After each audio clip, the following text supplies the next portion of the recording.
Da notícia. Muito bem, são 10 horas mais 16 minutos. Como eu havia anunciado anteriormente, no comecinho aí do break, antes do break, melhor dizendo, a gente está recebendo nessa edição aqui no J10 a ilustre presença do professor de História da Universidade Federal de São João del Rei, Luiz Fernando Miranda. Ele vai falar sobre o Dia do Descobrimento do Brasil, que é comemorado hoje. Professor Francisco Miranda, Luiz Francisco Miranda, muito bem-vindo aos nossos estúdios. Bom dia para o senhor. Bom dia, agradeço a oportunidade de vir falar de história para o seu público aqui. Vamos lá então. Pois é, professor, o Dia do Descobrimento do Brasil ainda é ensinado como descobrimento, como a história atual interpreta esse acontecimento. Ele ainda é um dia de descobrimento ensinado aí nas escolas, para os nossos alunos? O termo, ele ainda é usado aqui e ali, mas entre os profissionais da área é um termo já submetido à crítica, né? Ótimo. Algumas pessoas falam achamento, porque afinal de contas o Brasil já estava descoberto há muito tempo. Porque nós tínhamos índios aqui nós também. Nós tínhamos uma população de quase 3 milhões de pessoas, talvez, né? Então não dá para falar de E descobrimento. seria dos indígenas somente ou tinha outras raças? Dos também? Indígenas. Olha que isso tudo, 3 milhões já de índios. Ninguém sabe com precisão, né? Não tinha IBGE na época. Não tinha. Mas é provável que chegasse a esses números se a gente vê a Amazônia e tal, tinha uma boa ocupação também. Por isso que eu amo história, gente. Apesar de eu ler muito, acompanhar muita coisa da história nossa, do Brasil e de outra, da nossa cidade, inclusive, aqui de São João del Rei, a gente sempre está aprendendo. Você já amanhece buscando aprendizado e estou aqui com essa ilustre presença, então, do Luiz Francisco Miranda, que é professor de História da UFSJ. A gente prossegue com a entrevista. Vamos lá, professor, considerando a chegada dos portugueses em 1500, quais foram os principais impactos imediatos para os povos indígenas que já habitavam aqui? Justamente essa quase 3 milhões, essa estimativa, aqui já habitavam nosso território geral aqui, transcontinental Brasil, vamos dizer assim. Primeiro é o seguinte, como os portugueses não ocuparam efetivamente o território, né, que estava destinado para eles pelo Tratado de Tordesilhas, Sim, de 1498, o impacto nas primeiras décadas foi muito pequeno. Estabeleceu-se trocas, escambos entre os portugueses e os indígenas, mas não houve assim uma transformação muito profunda ali nas 4, 5 primeiras décadas, né? Depois que os portugueses começaram a ocupar de forma mais sistemática áreas litorâneas, aí sim, e aí nós podemos dizer que houve 3 tipos de impacto, para simplificar, né? Primeiro, as trocas culturais, humanas, porque houve uma mestiçagem, e comerciais. E depois nós tivemos uma troca comercial, né? Que os índios começaram a transacionar com os portugueses, principalmente pau-brasil, mas também drogas do sertão, como se dizia na época. Isso foi uma coisa muito importante. E depois o deslocamento de população indígenas para o interior, né? Muitas populações do litoral começaram a se deslocar para o interior em virtude da presença dos portugueses. Olha, mais um aprendizado. E na questão, a gente já leu sobre isso aí, mas eu preciso dessa informação através de um acadêmico como o senhor aqui, uma cabeça muito especial aí na história. O contato dos portugueses, do homem branco com os indígenas, atrapalhar os índios na questão de saúde também? Teve essa questão de doenças que eles não tinham, costumes, cachaça também, eu ouvi dizer que eles entravam no goró feio, né? Sim, sim. Houve problema com o alcoolismo de populações indígenas, mas o maior problema foi justamente os problemas com as doenças infecciosas, né?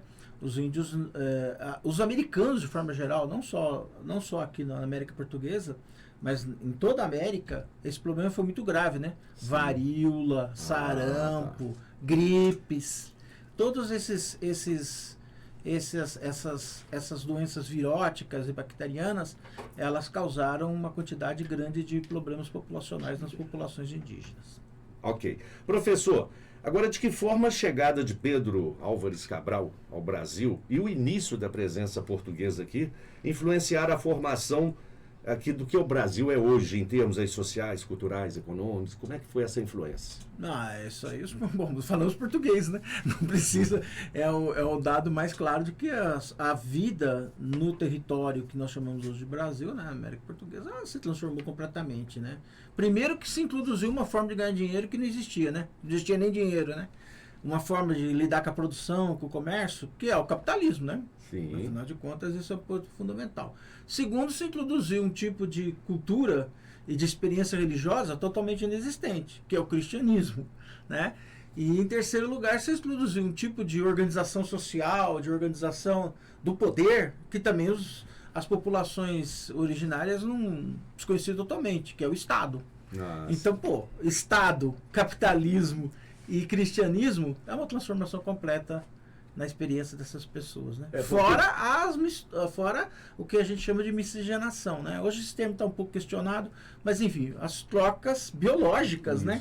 Entre portugueses e ameríndios. Até porque o fator cristianismo que o senhor citou, a parte religiosa foi de imediato também essa chegada. Todas essas três. Todas elas, né? Todas elas, né? Vamos dizer assim, num prazo aí de 100 anos, tá? Todas elas foram muito fortes, né? Sim. Porque os escambos que começaram e depois, no final do século XVI, a entrada de populações africanas, né? Para trabalhar nos engenhos de açúcar. As engenhos de açúcar era uma empresa capitalista, né? Deixa eu aproveitar esse conhecimento do senhor, essa maestria com que o senhor responde aqui as perguntas sobre esse tema. Um período já após o descobrimento, o achamento, vamos dizer assim melhor. Vamos falar de descobrimento, que é o que o público consegue entender bem, né? Então vamos tentar passar essa informação aqui para o amigo rádio ouvinte. Após o descobrimento do Brasil, um período assim, a turma já estava aqui, já tinha todos esses detalhes aqui de cristianismo, capitalismo, né, acontecia aí aquelas permutas, aquelas trocas e tal. Eu não lembro exatamente a data, mas já tinha uma ameaça da invasão de Napoleão Bonaparte a Portugal.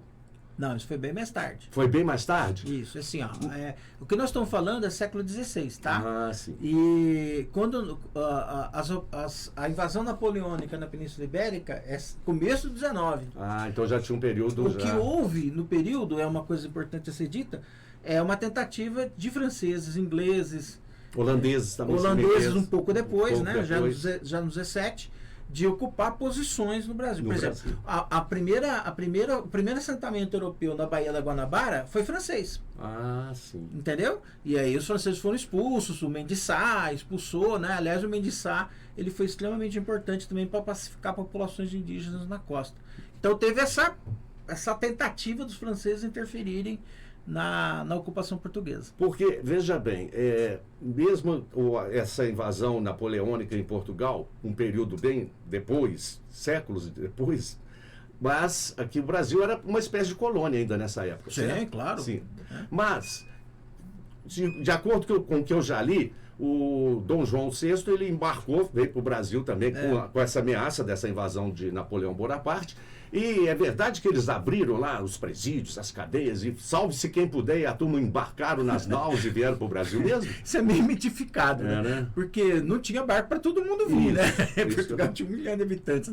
A cidade de Lisboa era uma cidade, para os padrões da época, grande. Na verdade, sim, muita gente entrou de penetra, né? Uma grande festa sempre tem muitos penetras, não é mesmo?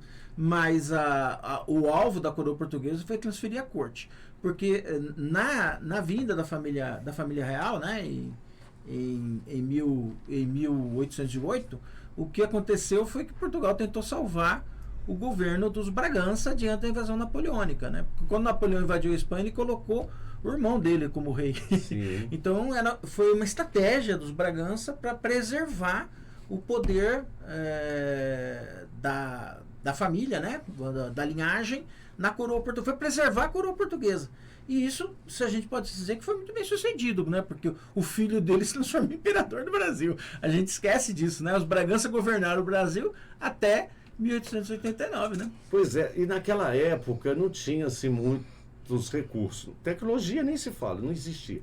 Como é que eles conseguiram fazer delimitar assim, o Brasil num contexto geral? Porque é enorme o nosso país. É terra que não acaba mais. Como é que eles tiveram noção? Que eles chegaram em Salvador, se não me engano, é isso mesmo? A família real?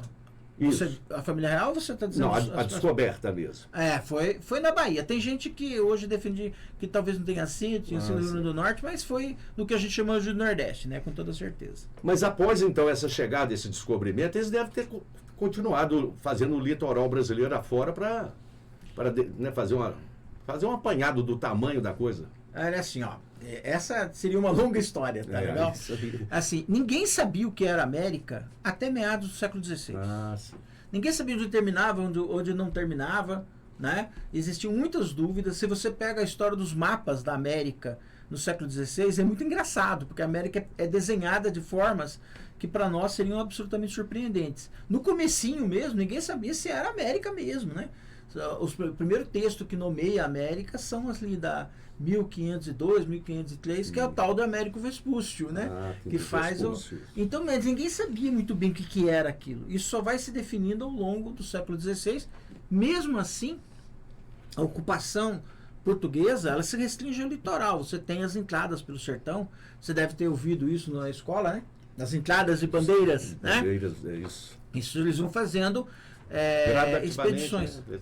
Vai pouco a pouco, né? Vai pouco explorando. A pouco. E só para você ter uma ideia, onde terminava as fronteiras do Império Português e aonde começavam as fronteiras do Império Espanhol, em todo o continente, em toda a América do Sul, era uma coisa absolutamente mal definida até meados do século XVIII. Tanto é que a coroa portuguesa fazia um esforço muito grande em meados do século XVIII para definir isso. Né? E também um dos problemas é que Portugal fez parte do Reino Unido, né, com a Espanha, do final do 16 para o começo do 17, o que complicou ainda mais as fronteiras. Então, durante um período que hoje o Uruguai fez parte da colônia portuguesa, durante um período não fez, durante um período que é hoje, lembra 7 missões? Sim. Então, durante um período ali, aquela região oeste do Rio Grande do Sul fazia parte do Império Português. Não, o Chaco, né, que os paraguaios chamam de Chaco, nós chamamos de Pantanal. Aquilo ali não tinha nenhuma definição onde começava, onde terminava. Nossa. E isso vai bater até na Guerra do Paraguai, né? Pois é. Justamente, Guerra do Paraguai.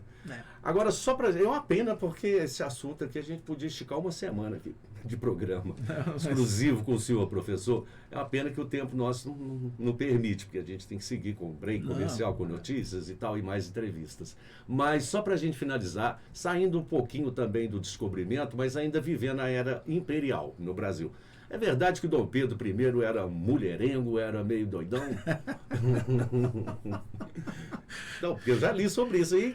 Já teve até um episódio aí de uma minissérie na Globo aí, eu esqueci o nome da minissérie, que mostrava assim, uma coisa diferente do que a gente aprendeu ali no primário. Não, ele realmente era um homem audacioso sobre muitos aspectos, tá? Inclusive sobre esse aspecto. Mas há que se entender o seguinte... essas relações amorosas no mundo da aristocracia europeia, de forma geral, nesse período, não eram como as nossas. Né? Então tem que se entender esse ponto também. Todos os reis tinham amantes. O pai dele teve amante, a vovó teve amante. Quer dizer, era muito comum ter filhos bastardos na corte. Muito comum, muito comum. Então, digamos assim, e até a gente sabe disso, né? Nossas histórias. Aqui em São João mesmo, a gente sabe de um monte de homens muito respeitados da cidade no século XVIII, no século XIX, que tinham as suas companheiras em outras, né? É aquele famoso marmitex. Exatamente. Marmitex fora então isso era muito comum na elite luso-brasileira, você está entendendo? Entendi. Então, para nós pode parecer uma história meio estranha, mas para o período isso não era menos estranho do que é para nós. Professor, muito obrigado pela aula aqui através das ondas da Rádio São João FM. Que aula justamente hoje, 22 de abril, descobrimento do Brasil. Volte mais vezes, marca aqui com a turma nossa do jornalismo para a gente falar mais. Às vezes eu também tenho uma vida meio corridinha, apesar de estar velho. Não tá nada. Mas assim, eu queria agradecer a oportunidade de falar de história, tá? Isso. Porque eu acho isso desperta a curiosidade dos ouvintes, é Com interessante. certeza. Muito obrigado, viu? Com certeza que vai dar Ibope. Daqui a pouquinho a gente começa a ter os retornos aqui do Ibope dessa entrevista. Tá bom. Gente, 10h31, mais um break comercial e eu volto já já.